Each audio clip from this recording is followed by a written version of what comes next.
രോഗമുള്ളിടത്ത് നിങ്ങളുടെ കൈകൾ വെക്കുക. ഉദരരോഗമുള്ളവർ ഉദരത്തിൽ കൈവെക്കുക. വിട്ടുമാറാത്ത പ്രഷറുള്ളവർ നെഞ്ചത്ത് കൈവെക്കുക. കണ്ണിന് കാഴ്ചക്കുറവ്, ചെവിക്ക് കേൾവിക്കുറവ്, സ്പോണ്ടിലോസിസിൻ്റെ അസുഖങ്ങൾ, തൈറോയ്ഡ് രോഗങ്ങൾ, ടോൺസിറ്റ് രോഗങ്ങളുള്ളവരെല്ലാം കഴുത്തിൽ കൈവെക്കുക. ശ്വാസകോശ രോഗികൾ നെഞ്ചിൽ കൈവെക്കുക. കരൾ രോഗികൾ നെഞ്ചിൻ്റെ താഴെ കൈവെക്കുക. ഉദരരോഗികൾ, കിഡ്നി കല്ലുള്ളവർ നടുവിൽ കൈവെക്കുക. ഉദരരോഗികൾ പൊക്കിളിൻ്റെ അവിടെ കൈവെക്കുക. എന്ന് പറയുക, യേശു കർത്താവാണെന്ന് ഞാൻ അധരം കൊണ്ട് ഏറ്റുപറയുന്നു. ദൈവം അവനെ മരിച്ചവരിൽ നിന്ന് ഉയർപ്പിച്ചെന്ന് ഹൃദയത്തിലെ വിശ്വസിക്കുന്നു. കർത്താവേ, റോമാ 10:9 അടിയൻ പ്രാർത്ഥിക്കുന്നു. നീയാണ് കർത്താവ്, നീയാണ് മരിച്ചവരിൽ ഉയർത്തുന്നേറ്റവൻ. കർത്താവേ, 1 കൊരിന്ത്യസ് 15:26 അടിയൻ പ്രാർത്ഥിക്കുന്നു. ദൈവം സമസ്തവും എന്റെ രോഗങ്ങള്, കടങ്ങള്, വ്യഥകള്, വ്യാധികള്, ദൈവം സമസ്തവും അങ്ങയുടെ പാദത്തിന്റെ കീഴിലാക്കിയിരിക്കുന്നു. കർത്താവേ, ഞാൻ നിന്നിൽ വിശ്വസിക്കുമ്പോൾ, നിന്റെ നാമത്തിൽ വിശ്വസിക്കുമ്പോൾ, എന്റെ വിശ്വാസത്താൽ ഞാൻ സമസ്തവും എന്റെ പാദത്തിന്റെ കീഴിലാക്കിക്കൊണ്ട് നിന്റെ നാഥനും രക്ഷകനും ഏറ്റുപറയുമ്പോൾ, യേശുവിന്റെ നാമത്തിലെ, നിന്റെ നാമത്തിലെ മാരകവേദികളും തീരാവ്യഥകളും യേശുവിന്റെ നാമത്തിലെ ഈ നിമിഷം മാറിപ്പോകട്ടെ. ശ്രദ്ധിക്കട്ടെ.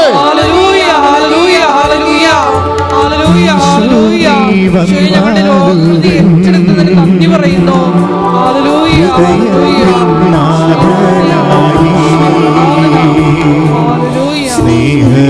സ്നേഹത്തിലൊന്നായി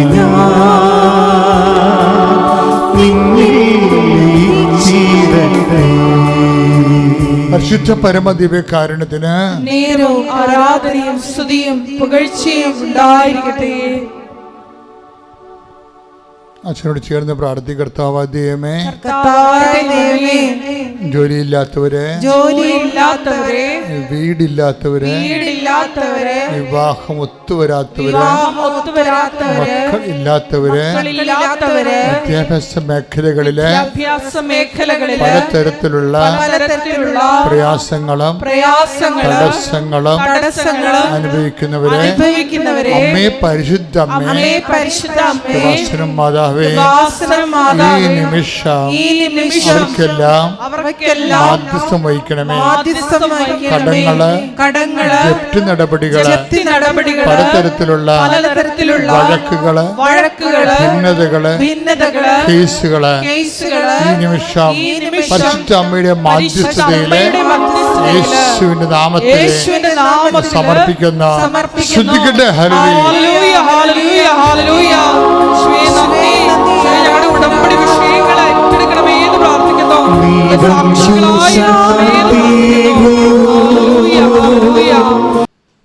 സംഖ്യ 14:24 അവന്റെ സന്തതികൾ അത് കൈവശമാക്കും. എന്തെന്നാൽ അവനെ നയിച്ച ചൈതന്യം വ്യത്യസ്തമാണ്. അവൻ എന്നെ പൂർണ്ണമായി അനുഗമിക്കുകയും ചെയ്തു. ഇതാണ് ശ്രദ്ധിക്കേണ്ടത്. പണ്ട് മോസസ് പറഞ്ഞില്ലേ കർത്താവിനോട്, ഞങ്ങളുടെ കൂടെ വരികയാണെങ്കിൽ, 33:16 പുറപ്പാട് പുസ്തകം 33:16, എന്ന് പറഞ്ഞ് അങ്ങ് ഞങ്ങളുടെ കൂടെ വരികയാണെങ്കിൽ ഭൂമുഖത്തുള്ള സകല മനുഷ്യരെക്കാളും ഞങ്ങൾ വ്യത്യസ്തരായിരിക്കും. അത് തന്നെയല്ല മോസസ് ഇപ്പോഴ് കലേബിനെ കുറിച്ച് പറയണത്.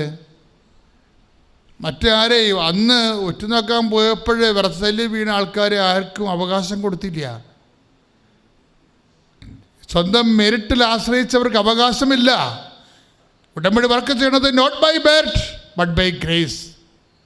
എന്താണ്? അവർക്ക് അവകാശമില്ല. കലേബ് കർത്താവിൻ്റെ നാമത്തെ മഹത്വപ്പെടുത്തി. ദൈവം ഏൽപ്പിച്ചു തരാൻ പോകുന്ന ജനതയെ കണ്ടപ്പോൾ വിറച്ച് അവരെ കീഴടക്കാൻ ഞങ്ങൾക്ക് പറ്റത്തില്ലല്ലോ എന്ന് പറഞ്ഞുകൊണ്ട് ദൈവത്തിൻ്റെ വാഗ്ദാനങ്ങൾ അവിശ്വസിച്ചവർക്ക് അവകാശമില്ല. ദൈവത്തിൻ്റെ വാഗ്ദാനങ്ങൾ വിശ്വസിച്ച കലേബ്, the spirit that led Caleb was different. അവനെ നയിച്ച ആത്മാവ് വ്യത്യസ്തമായിരുന്നു. അതാണ് മോസസ് പറയണത്, അങ്ങ് ഞങ്ങളെ കൂടെ വന്നാൽ. അപ്പം എന്താ സംഭവിച്ചത്? ഒറ്റുനോക്കാൻ പോയപ്പോഴേ എങ്ങനെയാണ് കാനാൻ ദേശത്തെ ഏൽപ്പിച്ചു കൊടുത്തത്? വാഗ്ദാനങ്ങൾ വിശ്വസ്തനായവൻ വാക്ക് പാലിച്ചതാണ്. അവൻ അവരുടെ കൂടെ പോയതാണ്. എൻ്റെ ദൈവമേതല്ലേ, അവൻ്റെ വാഗ്ദാനങ്ങൾ അടിസ്ഥാനപ്പെടുത്തിക്കൊണ്ടാണ് നീ ഉടമ്പടി ചെയ്തിരിക്കുന്നത്. നിന്റെ ഉടമ്പടി ചെയ്യുമ്പോൾ അതിൻ്റെ അൾട്ടിമേറ്റ് റിസൾട്ട് എന്ന് പറയുന്നത് ദ പ്രസൻസ് ഓഫ് ഗാഡ്. കർത്താവ് നിന്റെ കൂടെ വരും. കൈയിടിച്ച് കർത്താവ്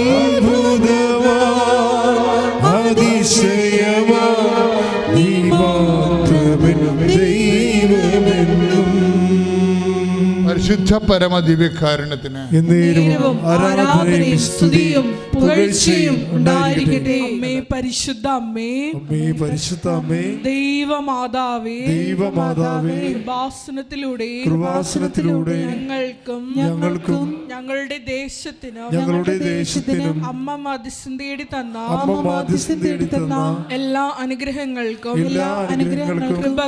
കൃപകൾക്കും ഞങ്ങളിപ്പോൾ ഹൃദയം നിറഞ്ഞ നന്ദി പറയുന്നു. അമ്മേ പരിശുദ്ധ അമ്മേ, ദൈവമാതാവേ, 2004 ഡിസംബർ 7-ാം തീയതി ഉച്ചകഴിഞ്ഞ് 2:30 കൃപാസനത്തിൽ സംഭവിച്ച അമ്മയുടെ പ്രത്യക്ഷപ്പെടലിനെ കുറിച്ച് തിരുസഭയ്ക്ക് സമർപ്പിച്ചിരിക്കുന്ന പഠനരേഖകളുടെ മേൽ വസ്തുനിഷ്ഠവും ദൈവശാസ്ത്ര വിധി പ്രകാരമുള്ളതുമായ അന്വേഷണ പഠനങ്ങൾ നടത്തി ആ പ്രത്യക്ഷപ്പെടലിലൂടെ പ്രകടമായ ദൈവമാതാവിന്റെ പ്രത്യേക കരുതലും സംരക്ഷണവും വെളിപ്പെടുത്തുന്ന പീഡിതരുടെ ആശ്വാസവും പ്രവാചകന്മാരുടെ രാജ്ഞിയും വാഗ്ദാനത്തിന്റെ പേടകവും പ്രപഞ്ച പ്രകൃതിയുടെ മാതാവുമായ പരിശുദ്ധ അമ്മയുടെ ഭക്തി തിരുസഭയിൽ കൂടുതൽ പ്രചരിച്ച് ജീവിതത്തിന്റെ ദുരിത ദുരന്ത അവസ്ഥകളിൽ അകപ്പെട്ടു കഴിയുന്ന അനേകായിരം മക്കൾക്ക് ദൈവത്തിന്റെ സാന്നിധ്യവും സന്ധിപ്പും കൂടുതൽ അനുഭവിക്കുക വഴി ആത്മീയ വിശുദ്ധിയും ദൈവശക്തി ദൈവശക്തിയും കൈവരിക്കുവാൻ ഞങ്ങളുടെ കുടുംബങ്ങളെ ഇടയാക്കണമേ. അമ്മേ പരിശുദ്ധ അമ്മേ, ഭൂസ്വർലോകങ്ങളുടെ രാജ്ഞിയായ അങ്ങയ്ക്ക് ഭൗമ സംരക്ഷണത്തിനായി പ്രപഞ്ച പ്രകൃതിയെ തന്നെ തിരുസഭ പ്രതിഷ്ഠിക്കുവാൻ ഈ പ്രത്യക്ഷീകരണം വഴി ഇടയാക്കണമേ. പരിശുദ്ധ അമ്മേ, ജപമാല മാതാവേ, സകല കൃപാസനം പ്രാർത്ഥനകളോടും ചേർത്ത് ഞങ്ങളിപ്പോൾ പ്രാർത്ഥിക്കുന്ന ഈ സമൂഹത്തിന്റെ പ്രത്യേക നിയോഗങ്ങളും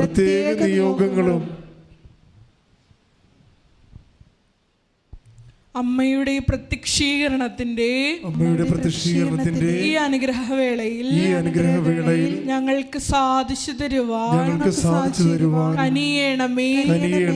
ആമേൻ. സ്തുതിച്ച് പ്രാർത്ഥിക്കാം. Hallelujah, hallelujah. യേശുവേ നന്ദി, യേശുവേ ആരാധന. Hallelujah, hallelujah. യേശുവേ ആരാധന. പ്രത്യക്ഷീകരണത്തിന്റെ സാക്ഷികളായി ഞങ്ങളുടെ കുടുംബത്തെയും യേശുവേ സ്തുതി, യേശുവേ ആരാധന. Hallelujah, hallelujah, hallelujah, hallelujah.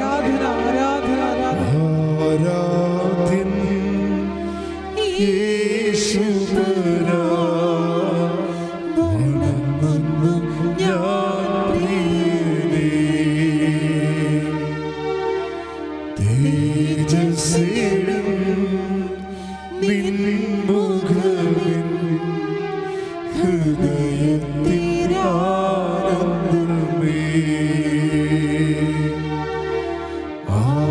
ആരാധ്യൻ യേശുവരാ, വണങ്ങുന്നു ഞാൻ പ്രിയനേ.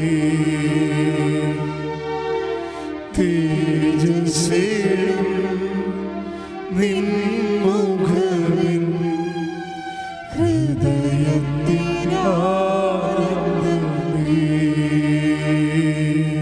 പരിശുദ്ധ പരമദിവ്യകാരുണ്യത്തിന് നേരവും ആരാധനയും സ്തുതിയും പുകഴ്ചയും ഉണ്ടായിരിക്കട്ടെ. പരിശുദ്ധ പരമദിവ്യകാരുണ്യത്തിന് നേരവും ആരാധനയും സ്തുതിയും പുകഴ്ചയും ഉണ്ടായിരിക്കട്ടെ. പരിശുദ്ധ പരമദിവ്യകാരുണ്യത്തിന് നേരവും ആരാധനയും സ്തുതിയും പുകഴ്ചയും ഉണ്ടായിരിക്കട്ടെ.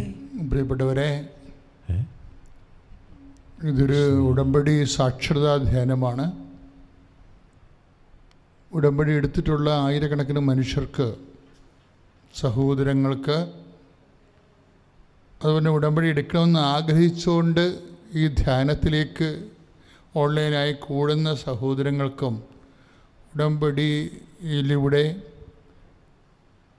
എത്ര നയചാതുര്യത്തോടു കൂടിയാണ് ദൈവസാന്നിധ്യത്തിൻ്റെ സംലഭ്യത നമ്മുടെ നിലപാട് കൊണ്ട്, നയങ്ങൾ കൊണ്ട്, സമീപനങ്ങൾ കൊണ്ട്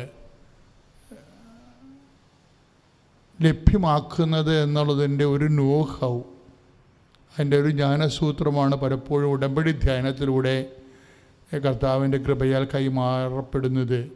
അപ്പം അതുകൊണ്ട് ഒരു ആധ്യാത്മിക സാങ്കേതികമായിട്ടുള്ള ഒരു സ്പിരിച്വൽ തിയോളജി ആണ്, ആധ്യാത്മിക ശാസ്ത്രമാണ് ഉടമ്പടിയിലെ നമ്മൾ ധ്യാനത്തിന് വിഷയമാക്കുന്നത്.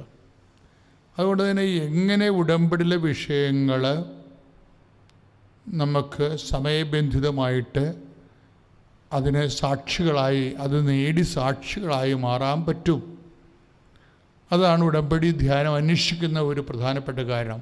ഒന്ന് പ്രാർത്ഥിക്കുക. കർത്താവായ ദൈവമേ, ഈ ധ്യാനത്തില് ഞങ്ങൾ എപ്പോഴും കൂടിയാലും പങ്കെടുത്താലും ധ്യാനത്തിന്റെ അന്തർധാരകളെ അഭിഷേകമായി അറിയുവാനുള്ള കൃപയാൽ ഞങ്ങളെ നിറയ്ക്കണമേ. കൊലോസ്യ 2:2 ലേഖനമനുസരിച്ച്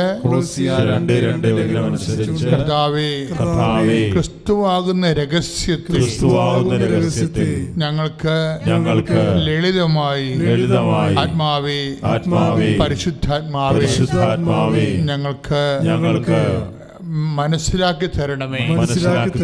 ഞങ്ങളെ ക്രിസ്തുവിലെ പ്രബുദ്ധരാക്കി മാറ്റണമേ. അപ്പോസ്തലന്മാരെ പോലെ ലഭ്യമായ കാലങ്ങളിലെ യേശുവിനെ ഏറ്റുപറയാനുള്ള പ്രത്യേക കൃപയാൽ ഞങ്ങളെ ശക്തീകരിക്കണമേ. സ്തുതിക്കട്ടെ.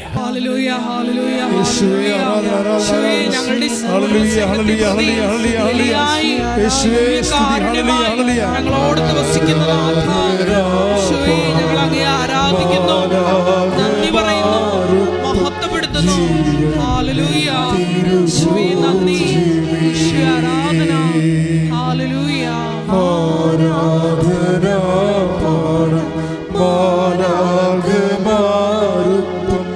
ജീവന്റെ തിരുവത്താഴമേശയിലെ സമ്മാനമേ, തിരുവത്താഴമേശയിലെ സമ്മാനമേ, ഓ ദിവ്യമാ സ്നേഹമേ,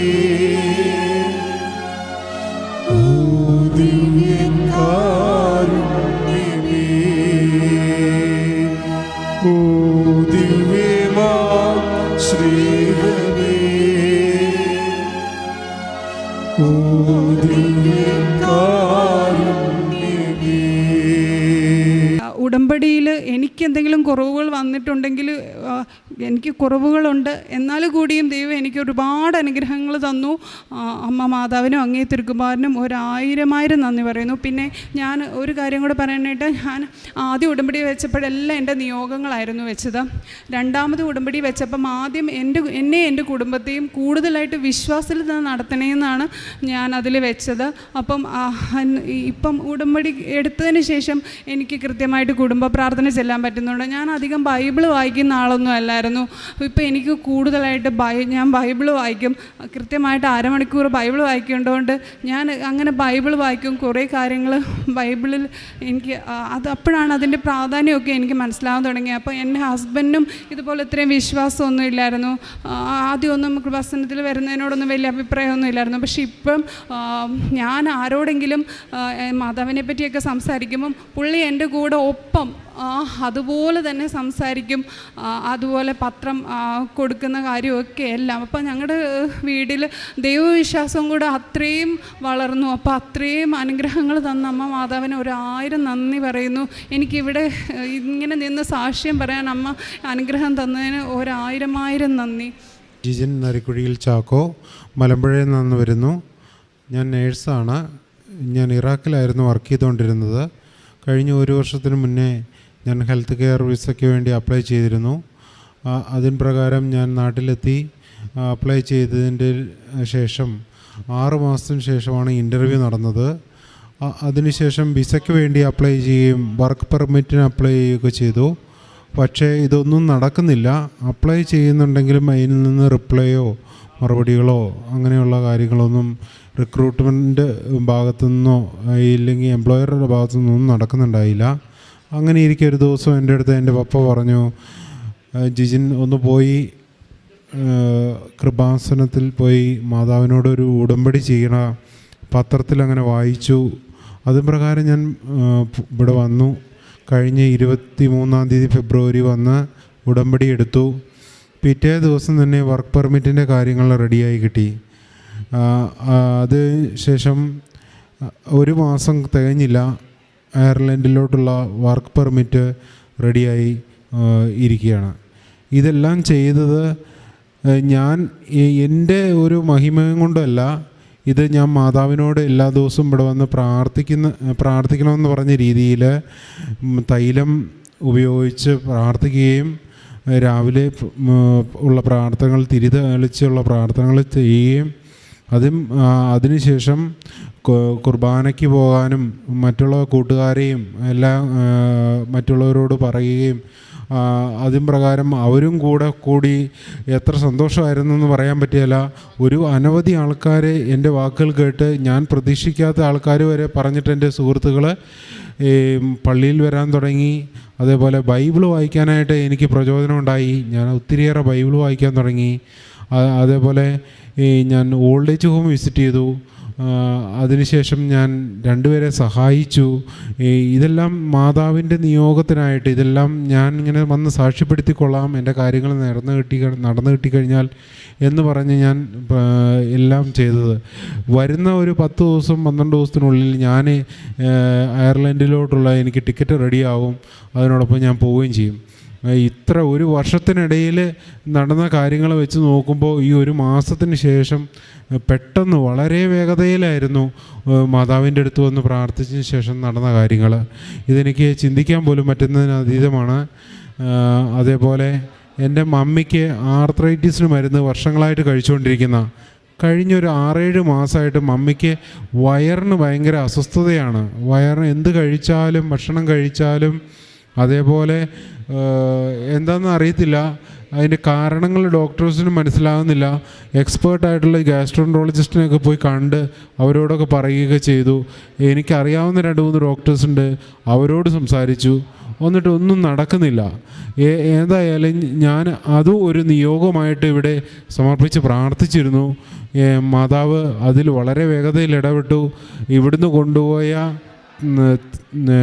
വെഞ്ചിരിച്ച തേന് എന്നും മമ്മി ഉപയോഗിക്കും. രാവിലെ അത് കഴിച്ചിട്ട് മമ്മിയുടെ മരുന്നോ ബാക്കിയുള്ള എന്ത് ഭക്ഷണങ്ങളോ ചായയോ വെള്ളമോ എല്ലാം കുടിക്കുകയുള്ളൂ.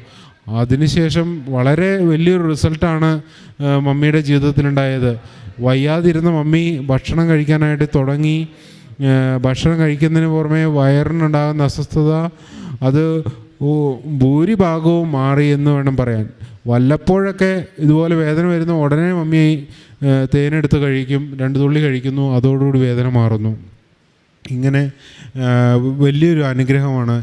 അതേപോലെ എനിക്ക് ജീവിതത്തിൽ വന്നത് കൂടുതൽ തീഷ്ണതയോടുകൂടി ബൈബിൾ വായിക്കാനും കുർബാനയിൽ സംബന്ധിക്കാനും. ബേസിക്കലി നല്ലൊരു ഫാമിലിയിലെ എപ്പോഴും എൻ്റെ പാരൻസ് എന്ന് വെച്ച് കഴിഞ്ഞാൽ എന്നെ ചെറുപ്പം മുതലേ കുർബാനയ്ക്കും എല്ലാം വളരെ ഇൻട്രസ്റ്റീവായിട്ട് പറഞ്ഞു കൊടുക്കുകയൊക്കെ ചെയ്തതാണ്.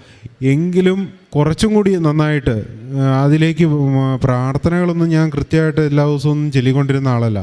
എന്നാൽ ഇതിന് ശേഷം എനിക്കത് ചൊല്ലാൻ സാധിച്ചു, കുർബാനയിൽ സംബന്ധിക്കാൻ സാധിച്ചു, ജപമാലയിൽ പങ്കെടുക്കാൻ സാധിക്കുന്നു, അതേപോലെ പള്ളിയിൽ പോകുന്നു, അതേപോലെ കുറേ കൂട്ടുകാരോടൊക്കെ പറയാമെന്ന് വെച്ചാൽ അതാണ് എനിക്ക് വളരെ അതിശയം. ഇതുവരെയും പള്ളിയിൽ പോകാത്ത എൻ്റെ പല സുഹൃത്തുക്കളും ഞാൻ പറയുന്നത് കേട്ട് പള്ളിയിൽ പോയി. എന്താണ് ഇതിൻ്റെ കാരണമെന്ന് എനിക്ക് മനസ്സിലാകുന്നില്ല.